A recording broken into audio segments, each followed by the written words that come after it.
Donc bonjour, je me présente Vincent Huet, je suis directeur général d'un groupement économique et solidaire baptisé Myriade, l'acronyme signifiant Mouvement interassociatif pour la recherche et l'innovation des acteurs du domicile. Ce groupement fédère en son sein 3 associations de la métropole lilloise. Ces 3 associations sont respectivement basées à Ouascal, Quesnoy-sur-Deuil et Aubourdin. Ces associations ont fait le choix en 2015 de se rapprocher pour plusieurs raisons. Premièrement, réfléchir à une autre manière d'entreprendre, une autre façon de s'organiser. Deuxième enjeu, répondre aux mutations du secteur de l'accompagnement médico-social en général et de celui de l'aide à domicile en particulier.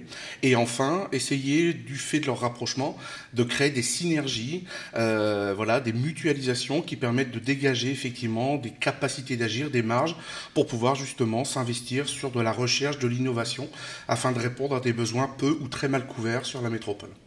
Nous sommes présents pour 2 raisons. La première, communiquer, faire savoir effectivement comment nous fonctionnons, notre manière de manager, comment nous mettons à l'emploi, qualifions et accompagnons les salariés, et notamment présenter un dispositif assez innovant que nous avons développé en partenariat avec le département, la région, Pôle emploi, des organismes de formation, les missions locales, etc., les maisons de l'emploi.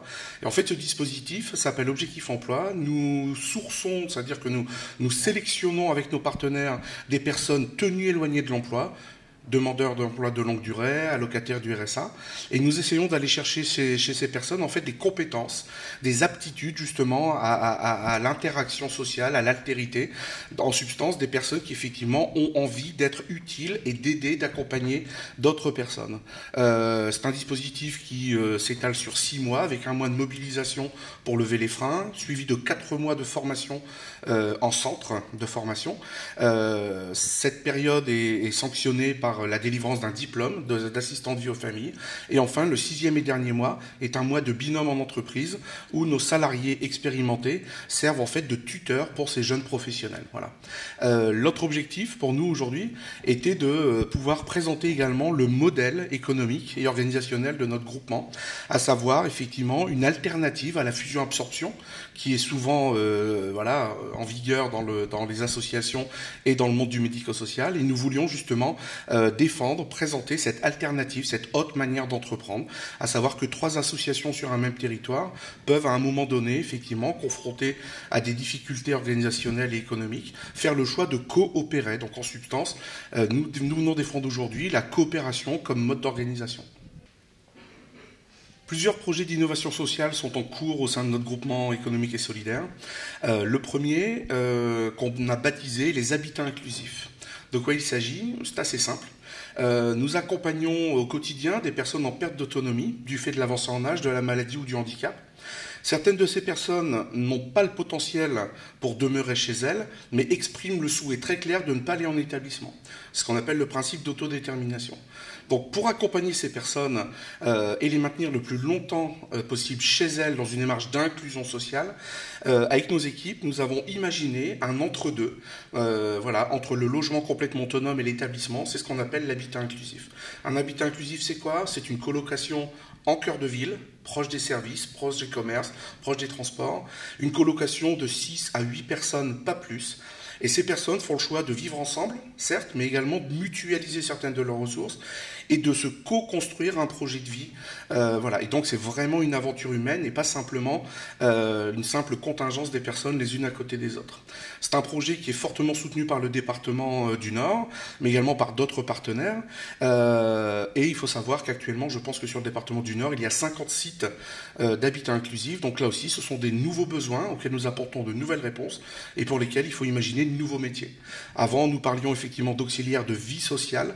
Moi, j'aurais tendance à dire qu'aujourd'hui, il nous faut imaginer, inventer un métier qui pourrait être l'auxiliaire d'envie sociale, c'est-à-dire accompagner la personne pour la réancrer dans un territoire et lui permettre de construire et de piloter son projet de vie. Premier projet. Deuxième projet phare auquel nous sommes très attachés, nous développons des crèches atypiques par leur organisation, par leur fonctionnement et leur public.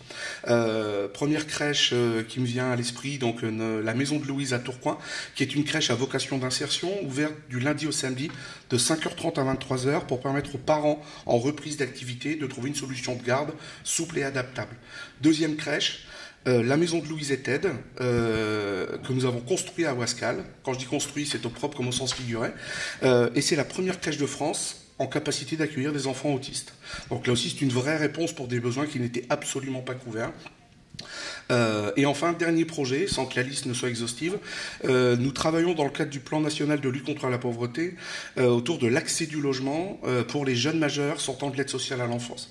Donc de quoi il est question? Il s'agit de jeunes de 18 ans qui effectivement ont été soit confiés à des familles d'accueil, soit confiés à des foyers ou des maisons d'enfants à caractère social. Donc tout ça sous couvert du département et plus précisément de l'aide sociale à l'enfance. Et ces jeunes, à 18 ans, doivent quitter leur établissement ou leur famille d'accueil.